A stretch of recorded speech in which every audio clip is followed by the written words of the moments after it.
I decided to get involved in Rethink Music because of what I think is the balance. I have been very critical of programs and events in the past that really are too pro-copyright or too pro-copyleft.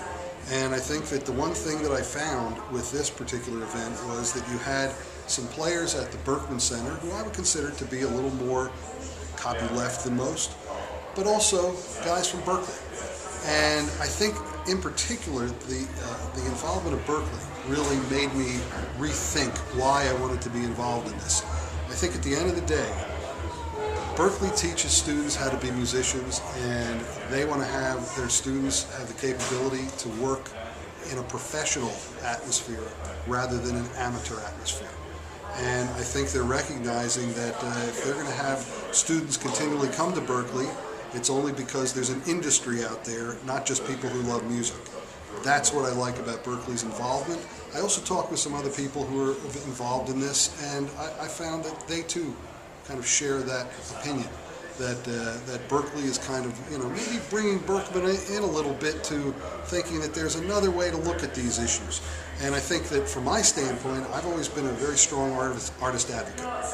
I worked with the Recording Artists Coalition for 10 years as their general counsel, and I feel strongly that the viewpoints of artists have been really minimalized over the years. And to a large extent, the artists who have been promoted have been those with, I think, sentiments and ideas that do not reflect the vast majority of artists.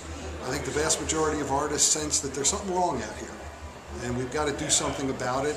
And there's nothing wrong with standing up and saying I want to get paid, or there's nothing wrong with standing up and saying I don't want my material being used without my authority, and on and on. And I think that that aspect of this event, the fact that they're focusing on artists, the fact that they're focusing on a school that educates musicians as opposed to lawyers, as well as those who have thought a lot about it up at Harvard and in other places where, that there might be changes in copyright law, make this a great time and a great event to really see both sides. And if both sides are being heard, that's the best you can get out there, and we're not being, let's say, drawn down one side or the other by having particular partisan views. And I think that's why I'm involved.